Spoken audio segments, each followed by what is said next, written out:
Here we have the dreaded swords.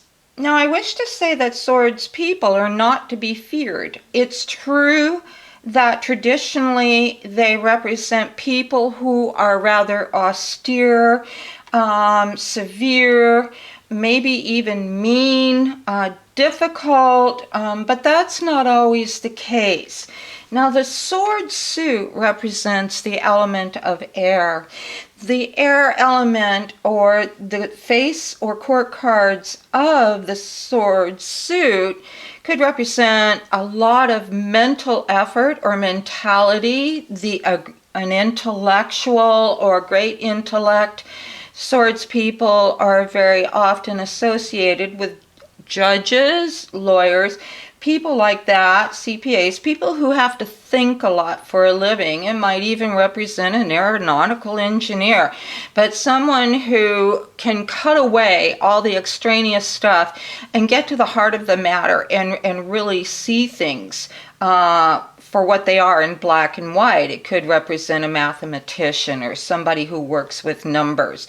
The King of Swords is very traditionally known as someone who is strong, very pointed in their opinions. They could be somewhat narrow-minded, but again, they'll go after something and they'll cut away what's not needed to get to the bottom line. Very often, the kings in the sword suit represent someone in the military, someone who is in the justice system, or a police officer, or even a fireman, but somebody that wears a uniform, and it could represent something to do with government. They are not movers and shakers like maybe the wands people are, but maybe behind the scenes they get things done, and they make sure that everything is completed and there are no loose ends. So when a King of Swords comes up in a reading, the swords people are also known to be very dark. Let that ambulance go by. They have dark eyes, but again, you have to really work with your querent and find out, okay, this is the energy I get. I get a very severe type personality, someone who's a little bit stern, unyielding, but they might be pretty fair. Who do you know that reminds you of that? They could be a father. They can be single men, married men, divorced men. Very often, though, the swords are representative of people who are single, who are not married, for whatever reason. King of Swords could represent a widower, very, very definitely a widower. That is one of the tips about reading the cards. But the king tries to be fair in his judgment, and he really does a lot of thinking before he makes a final judgment. So if this card comes up reversed, then you know that this king maybe is not acting with full integrity, or is working behind the scenes to do something a little bit shady, doesn't care how he gets to an outcome. We do take the court cards, and if they come up reverse, we do have to consider, a lesser meaning for what that person's attributes are. The three astrological signs that are associated with the mentality and the intellect of the swords people are Gemini, Libra, and Aquarius. Again, they think a lot about matters of the mind. These court cards could have to do with mental health, even thought processes. Maybe even hostility and conflict. It might represent someone involved in some kind of conflict, like a soldier. They definitely have cool rationality, and they have to make decisions. They're not afraid to go into combat or be combative personality. They do get restless if they're stuck in any kind of situation for too long they're not happy with. and they don't like restriction. They try to really, really maintain balance in their lives. So that is your king. When we look at the queen, once again, this could represent someone who is single or divorced. Very often the Queen of Swords is thought of as a divorced woman or a single or a widow, but that is not cast in stone. You don't want to limit yourself, but when this card comes up, and the person it represents, if there's been a specific question asked about a person, and you know they're not one of those sun signs of Libra, Aquarius, or Gemini, and you know their coloring is, for example, blonde, whereas the swords are usually thought of as a dark color, even though her hair is showing here. It looks like it's blonde. Then you know that this card may represent someone who's just been recently widowed, or she's divorced, or she's a single woman. But she's not somebody that you want to tangle with. I mean, you know, tangling with the Queen of Swords can make you the loser in the long run. Or you might be the Queen of Swords, and you might be very strong and opinionated and really don't accept any kind of foolishness. You really like to get to the heart of the matter. You want people to come toward you, but for some reason you seem to push people away. And it's just that you may not, put out those warm, fuzzy vibes. For example, as the Queen of Cups or the Queen of Pentacles or even Wands does. I mean, this person is really, really more concerned in life with the bottom line, and she's fair, but she really, really dances to her own tune and really doesn't need others around to help her feel propped up, or she's not one of those that needs to be needed, like, for example, the Queen of Wands does. And she may be considered somewhat of an outcast. I would say the Queen of Swords might have been one of the older women that were accused of witchcraft in the Salem witch trials, because they lived out on the edge of town. They did their own thing. They didn't really, socialize with a whole lot of other people, and therefore they were a prime target when those witch trials and witch hunts were going on. Is she a bad person? Absolutely not, but she can be. She can be real mean. She can be a real mean person, and she could definitely want to bring about somebody's downfall just by a few select words passed around, just depending upon, the nature of her influence on others. But she basically is a no-nonsense person, and she may be two queens combined. She could be the Queen of Cups, and she could be the Queen of Swords, which, if she were the Queen of Cups and Queen of Swords together, that would say she's a very introspective and soft-hearted person on the inside, but on the outside she gives off that stern aura and that feeling of being unapproachable, So don't forget, you can mix and match your court cards, that what I'm giving you is an overview here, and it doesn't necessarily mean each and every meaning is cast in stone, because you're going to have to be flexible. You're going to have to look at the cards around the face or court cards and to get an intuitive feeling of what's really going on here with that person or that energy, if you feel like it's more of an energy. When we get to the Knight of Swords, the Knight of Swords is very often known as being someone who may come charging in and do some harm.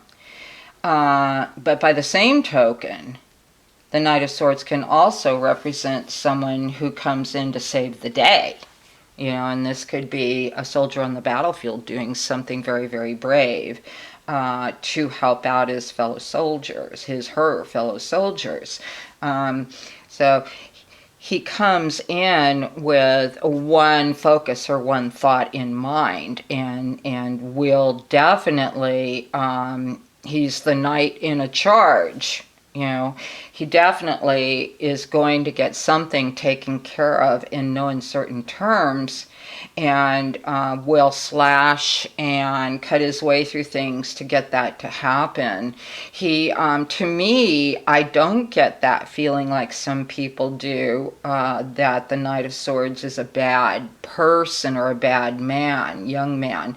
It could be somebody does not have others' best interests at heart and may go after them and actually do physical harm. That could be the case. But also, the Knight of Swords could be, like I mentioned before, someone who does a lot of good and will come charging in to get that taken care of, to help others, and to really, if he sees an injustice, he's going to go after it, and he's going to fix whatever is wrong. Or if an underdog is getting beat up, or on the playground the bully is beating up some poor younger kid, the Knight of Swords will take up the cause and go after them and beat the bully up. Okay, we get to the Page of Swords, and this is a very, what I call, if you think of it as a young boy or girl, it could be someone who is very precocious, very smart, really has a great intellect, and uses that intellect either for the good or maybe for things not so good. This might be the young person who is the ringleader behind, a bunch of kids going out and defacing a building, and he says, this is how we're going to do it. I've got, so you all got to follow me, because I've got it all figured out and how we're going to get away with it. But by the same token, it could be someone who is very smart, does well in school, really is smarter and way ahead of everybody else, her age, and might even go for that scholarship, and really at a young age be very focused on what they want to do in life and how they want to proceed.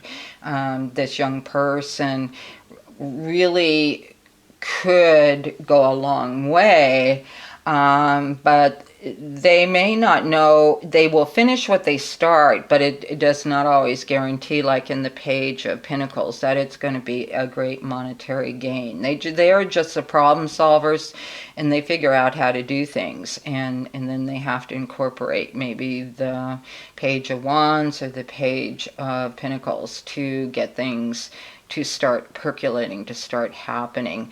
These, if the Swords and the Page of Swords represents a young person, they may, how do I want to put this?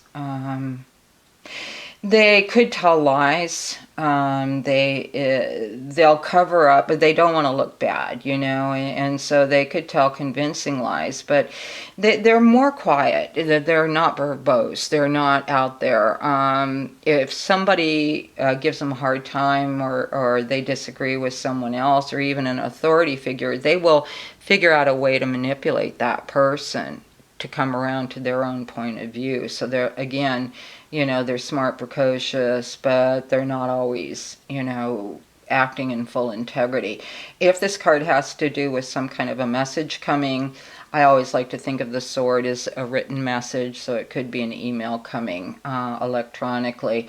The element of air, which rules all the swords, again, really has to do with the new age of electronics and the digital age, digital world. So it could be somebody who's very, very good on a computer, and the Page of Swords might have even been the guy that they just did a movie on that started Facebook, and knew how to get a lot of people together to, get it to happen, and could figure out all the algorithms and how to do some real complex things. That's just your Page of Swords. So here we have all of the face cards that I've gone over in a general overview, and I really want to encourage the viewer to be very flexible and work with the face cards in readings. We're going to be learning the 10 card Celtic spread next,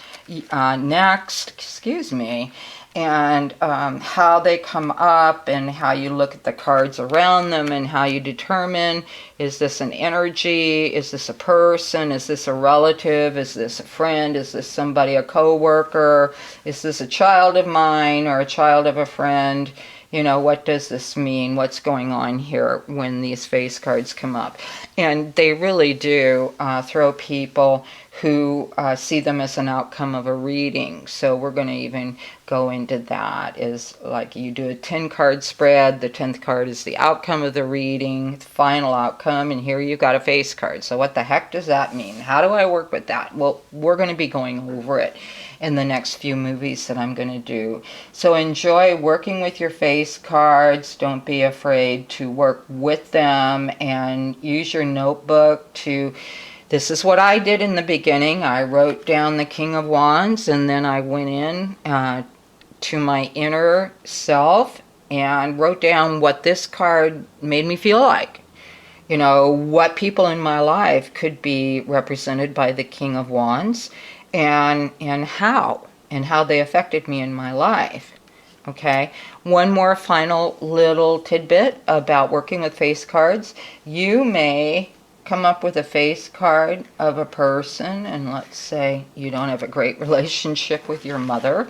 So let's say that, you know, the Queen of Wands comes up in a reading and you feel like it's your Querin's mother, but you don't like mothers, you know, and so in your mind, mother is always mean and caustic and have given you a hard time in your whole life. You've got to throw all that out. You've got to be very objective and throw out your take on a specific relative type or personality type, because it's really going to color your readings in a way that causes them not to be accurate, and you might end up saying some negative things that will, you know, cause your client or querent not to come back again.